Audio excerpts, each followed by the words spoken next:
여기 계신 대부분의 성도님들 누군가를 사랑해 보신 경험이 있으실 것입니다. 우리가 누구를 사랑하게 된다면 그 대상에게 온 신경이 쏠리기 마련입니다. 내가 사랑하는 사람이 무엇을 좋아하는지, 무슨 음식을 좋아하는지, 취미나 관심사가 무엇인지 등과 같이 그 사람이 좋아하는 것이 무엇인지를 알아내기 위해서 많은 노력을 쏟게 됩니다. 혹시나 내가 사랑하는 사람과 같은 공간에 있다면 그 사람이 직접 나의 시야에 보이지 않더라도 그 사람이 나로부터 어느 방향에 있고 어떤 제스처를 취하는지를 알게 되기도 합니다. 반려동물이나 아이를 키울 때도 마찬가지인데, 특히 아이가 위험에 처할 수 있는 상황을 대비해서 아이에게 온 신경을 쏟는 것도 이와 같습니다. 오늘 읽은 본문에서 사도 바울이 데살로니가 교회를 향한 마음이 이와 같았습니다. 사도 바울은 데살로니가 교회를 떠나 있었지만 교회를 향한 사랑 때문에 교회와 성도들의 상황을 계속해서 살폈습니다. 바울이 먼저 전해 들은 소식은 두 가지였는데, 하나는 데살로니가 교회의 적대자들이 바울의 사역 동기에 대해서 의문을 제기했다는 것이었습니다. 그러니까 어떤 사람들이 저 바울이라는 사람 너희들한테 뭐 바라고 지금 저렇게 하는 거다 라고 이렇게 미혹하게 하는 일들이 있었습니다. 또 하나는 데살로니가 성도들이 박해를 당하고 있다는 소식이 있었습니다. 그래서 바울은 그런 상황 속에서도 믿음을 지키고 있는 성도들을 향해서 권면과 위로 그리고 칭찬과 하나님을 향한 감사가 담긴 데살로니가서를 편지로 보내게 되었습니다. 바울이 데살로니가 교회를 향한 사랑으로 했던 위로들을 통하여서 오늘날 교회 성도들 역시 서로 어떤 위로를 해야 할지를 함께 살펴보도록 하겠습니다. 앞서 말씀드린 바와 같이 바울은 데살로니가 교회를 사랑했기 때문에 교회를 위로했습니다. 바울이 데살로니가 교회를 얼마나 사랑했는지는 1절과 뒷부분에 나오는 그 참다 못하여 라는 표현을 통해서 알 수 있습니다. 참다 못하여 라는 말은 참다 라는 뜻을 가진 스테고라는 헬라어 동사에서 비롯되었습니다. 이 단어의 원래 의미는 어떤 물체가 새어나올 수 없는 어떤 사발, 배, 이런 것들을 가리키는 데 사용되었다고 합니다. 그러니까 어떤 물체가 거기에 담겨 있으면 절대 새는 일이 없다 라는 거에서 참는다 라는 말이 파생된 거죠. 그러니까 안에서도 밖에서도 절대 새지 않는 상태가 참다 라는 의미와 연결이 된 것입니다. 근데 하지만 바울은 더 이상 참지 못한다 라고 이야기를 합니다. 그러니까 절대 셀 수 없는 그런 참는 상태를 이제는 두고 볼 수 없겠다 라고 하면서 바울이 데살로니가 교회를 향한 관심과 사랑이 더 이상 그 사랑의 감정이 새어나가는 것을 더 이상 막지 못한다라는 표현으로 사용된 것입니다. 교회를 향한 사랑이 어느 정도인지를 알 수 있는 표현입니다. 바울은 당장이라도 데살로니가로 가고 싶었지만 애초에 데살로니가로부터 쫓겨나오다시피 나오게 된 바울이 할 수 있었던 것은 아덴이라는 도시에 머무르는 것이었습니다. 데살로니가와 아덴 모두 그리스에 있었고, 아덴이 이제 그리스 좀 밑에 있다면 데살로니가는 좀 위쪽에 있는, 그리스 위쪽에 있는, 그러니까 어쨌든 그리스 안에 있는 도시였습니다. 데살로니가가 제2도시입니다. 바울은 비록 몸은 떨어져 있었지만 데살로니가 교회를 사랑했기 때문에 최대한 그들의 소식을 가까이서 들을 수 있는 아덴이라는 곳에 머물러서 그들의 소식을 듣는 것만으로도 좋게 여겼던 것입니다. 사도 바울이 교회를 사랑하기 때문에 한 일이 무엇일까요? 바로 우리 형제 곧 그리스도의 복음을 전하는 하나님의 일꾼인 디모데를 그들에게 보낸 것입니다.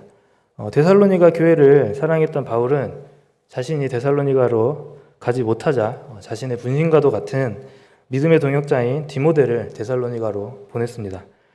바울은 자신이 가지 못하는 상황에서 디모데를 통해서 교회를 살피는 사역을 했던 것입니다. 이와 같은 바울의 사역은 먼저 저와 같은 사역자 준비생들을 반성하게 하는 것 같습니다. 바울은 자신이 복음을 전한 사람들을 끝까지 책임지는 사역을 하고 있는 것인데, 설령 그들을 만날 수 없는 상황에 처해 있더라도 자신의 분신과 같은, 디모데를 보냈다는 것은 자기를 보낸 것과 다름없는데, 디모데를 보내어서 그들의 상황을 살피고 위로하고 칭찬하면서 데살로니가 교회 성도들의 믿음을 굳게 했습니다. 코로나로 인해서 특히 주일학교 학생들, 중고등부 학생들을 만나지 못하는 상황에 처해 있었습니다. 만나지 못하는 상황은 학생들의 신앙을 자라가게 하고 믿음이 굳어지게 하는 것과 별개의 문제이기 때문에 그것에 대한 책임을 다하지 못하는 모습을 돌아보게 되었습니다. 그래서 줌이나 다른 인터넷 매체로 학생들을 연락을 하고 만나기는 했지만 그것은 친분을 유지하는 정도지 신앙을 자라가게 하는 사역은 아니기 때문입니다. 거기에서 만족하는 것이 아니라 지속적으로 학생들의 신앙을 살피는 사역에 힘을 더해야 되겠다, 이렇게 돌아보게 되었습니다. 더 나아가서 한국교회의 모습은 어떤지를 살펴보고 보았으면 좋겠습니다. 한국교회는 이미 수십 년도 전에 세계에서 유례없는 부흥과 함께 선교사를 가장 많이 파송하는 나라가 되었습니다. 기독교인의 숫자가 많아지고 수많은 교회가 세워졌습니다. 외국에 있는 신학교들은 한국 유학생이 없으면 운영이 안 된다라는 말이 있을 정도로 많은 목회자가 나오고 있습니다. 하지만 오늘날 기독교인들을 향한 신뢰는 교회 밖에서든지 교회 안에서든지 사람들에게 바닥을 치고 있습니다. 이것은 복음이 전해졌지만 교회를 지속적으로 살피지 않고 고면하지 않았기 때문에 생긴 일일지도 모르겠습니다. 사도 바울과 같이 교회를 사랑하면서 지속적으로 교회를 살피는 일들이 한국교회와 우리 교회에도 일어나야 하겠습니다.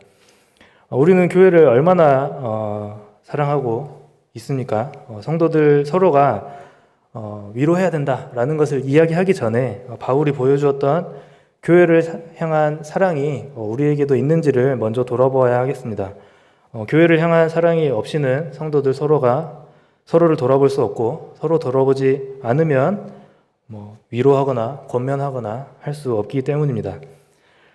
우리 안에 복음이 자리 잡아서 하나님을 사랑하고 이웃을 사랑하는 일에 기꺼이 헌신할 자세가 되어 있다면, 그로 인해서 교회를 사랑한다면 우리가 속한 교회 옆에 있는 성도님들, 그리고 사랑방 지체들을 돌아보아야 하겠습니다. 이미 복음을 알기 때문에 같이 믿고 하나의 교회로 모이고 있기 때문에 마음을 놓고 있는 것이 아니라 계속해서 서로를 돌아보는 일에 힘을 내어야 하겠습니다. 바울이 디모데를 보내서 교회를 살핀 것과 같이 우리도 서로를 돌아보며 성도를 살피는 일에 힘을 쓰는 교회가 되어야 하겠습니다. 사도 바울은 데살로니가 교회에 디모데를 보냈습니다. 그 이유는 데살로니가 성도들을 굳건하게 하고 그들의 믿음에 대해서 위로하기 위해서였습니다. 굳건하게라는 말은 아예 없는 것을 새로 세운다 이런 게 아니고 이미 세워진 것들을 더 단단하게 세운다라는 것을 의미합니다. 데살로니가 성도들은 이미 복음을 알고 있었고 믿고 있는 사람들이었습니다. 바울은 데살로니가 성도들이 혼란스러운 상황 속에서 환난과 핍박을 당하고 있음에도 불구하고 그들이 여전히 믿음 안에서 굳건하고 확고하게 서 있도록 하기 위해서 디모데를 보내 사역을 하고 소식을 주고 받았습니다. 바울은 데살로니가 성도들이 믿음에 믿음을 더한 굳건하게 세워지는 성도들이 되기를 바라고 원했습니다. 그리고 바울은 데살로니가 성도들이 흔들리지 않게 하기 위해서 자신이 세움을 받았다라고 이야기를 합니다.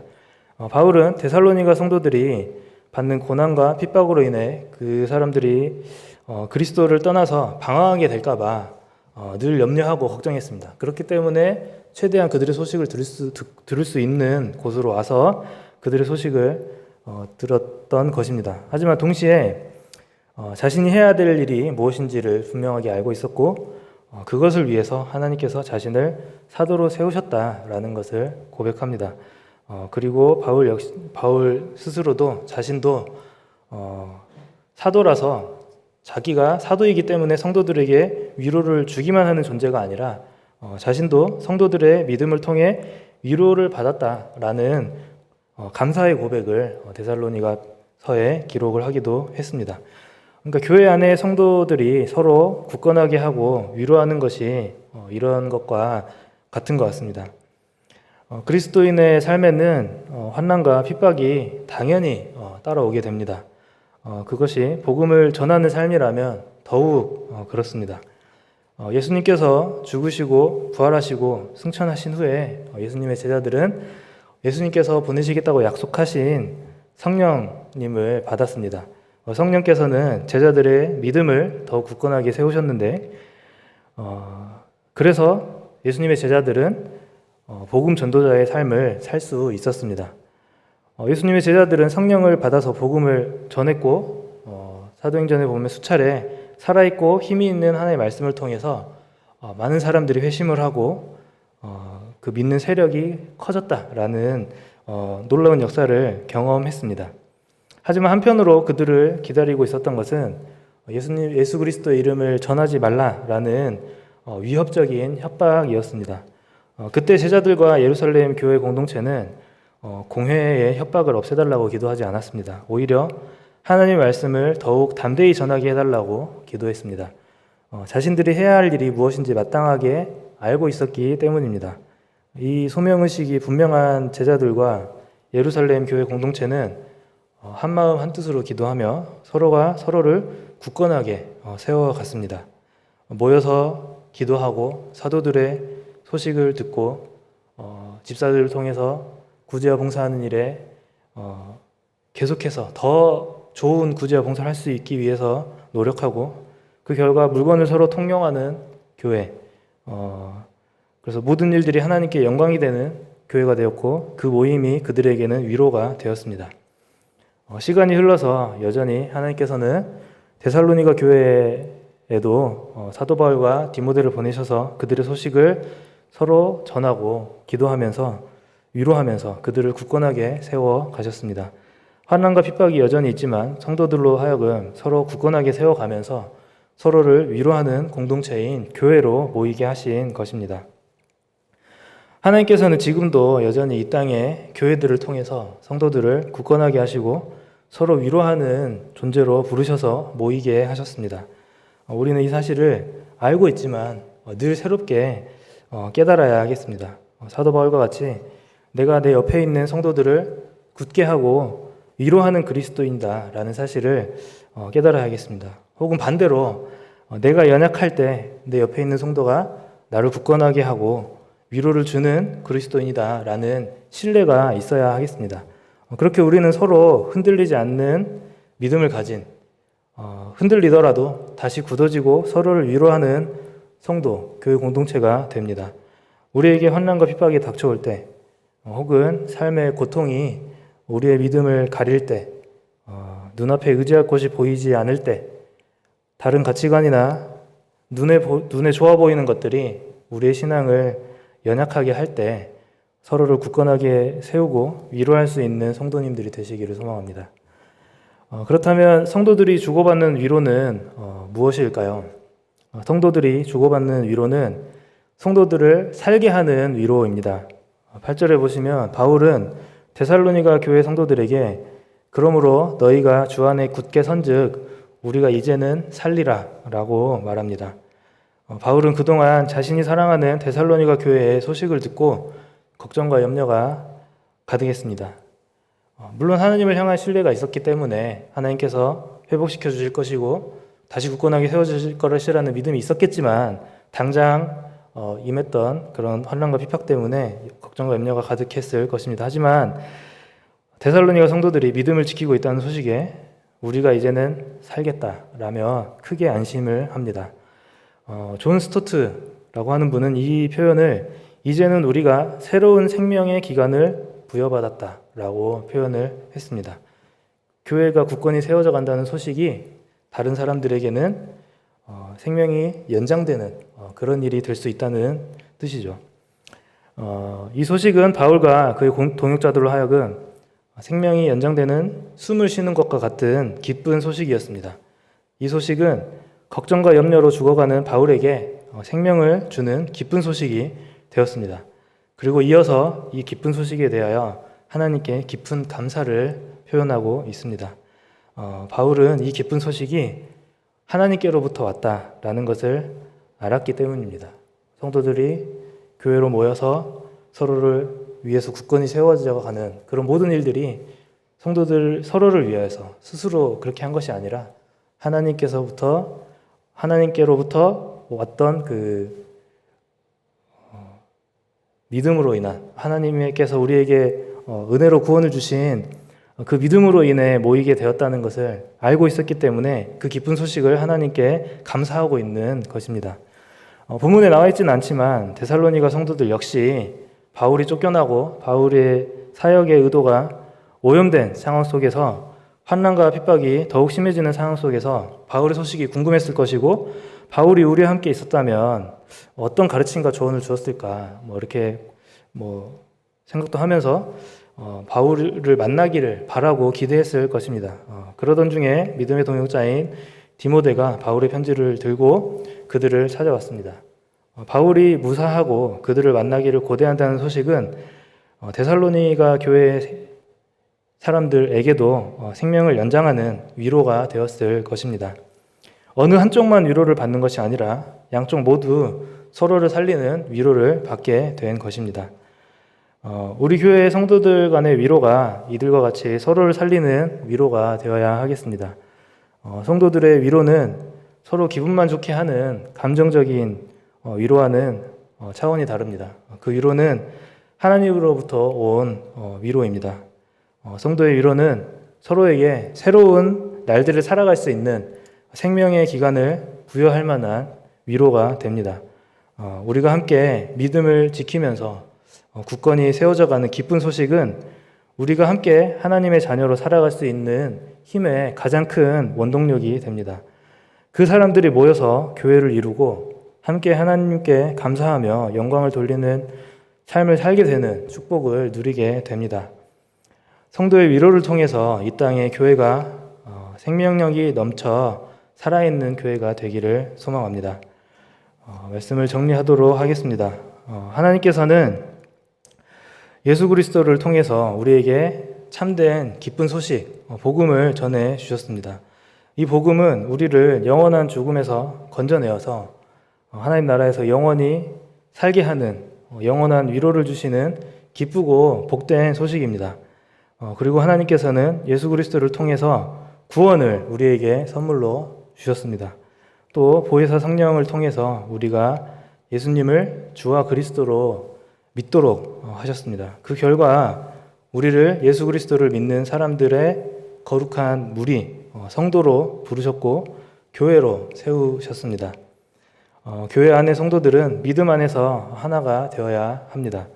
우리 광해교회 공동체가 하나님께서 우리를 사랑하신과 같이 교회를 사랑하고 서로 살펴 돌아보면서 서로의 믿음을 굳건하게 하고 위로하며 서로를 살게 하는, 서로의 생명을 서로 연장하게 하는 위로의 공동체, 든든히 세워져가는 공동체가 되기를 간절히 소망합니다. 함께 기도하겠습니다.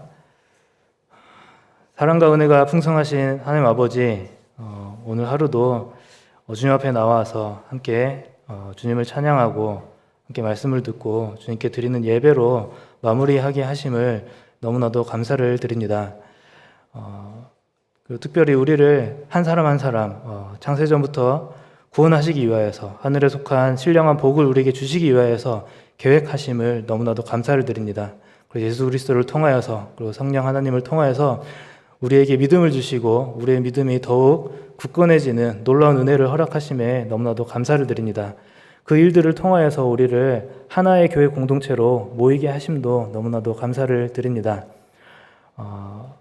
이 시대에 하나님의 자녀로 그리스도인으로 살아가는 것이 정말 힘든 시기를 살아가고 있습니다. 다른 가치관들이 우리의 신앙을 연약하게 하고 우리의 믿음을 가르는 일들이 너무나도 많이 있습니다. 그리고 개개인의 삶 속에서 충분히 믿음을 잃을 만한 일들 역시 많이 일어나고 있습니다. 하지만 그럴 때마다 우리가 다시 한번 우리 시선을 하나님을 향하도록 주님께서 인도해 주시고,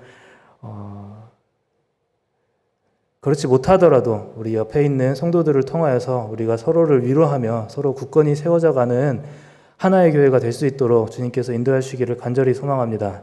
그래서 이 땅의 교회들이 온전히 하나님을 섬기며 온전히 예수 그리스도의 한 몸된 교회의 역할을 감당하며 이 사회를 변화시키는 놀라운 일들이 일어날 수 있도록, 교회를 통해서 일어날 수 있도록 주님께서 인도하시기를 간절히 바라고 원합니다. 그러기 위해서 이 자리에 모인 우리 모든 성도님들 한 사람 한 사람을 다시 한번 굳건하게 세워줄 수 있도록 하여 주시고, 그 성도들이 모여서 든든히 세워져가는 교회가 세워져 갈 수 있도록 주님께서 인도하여 주시옵소서.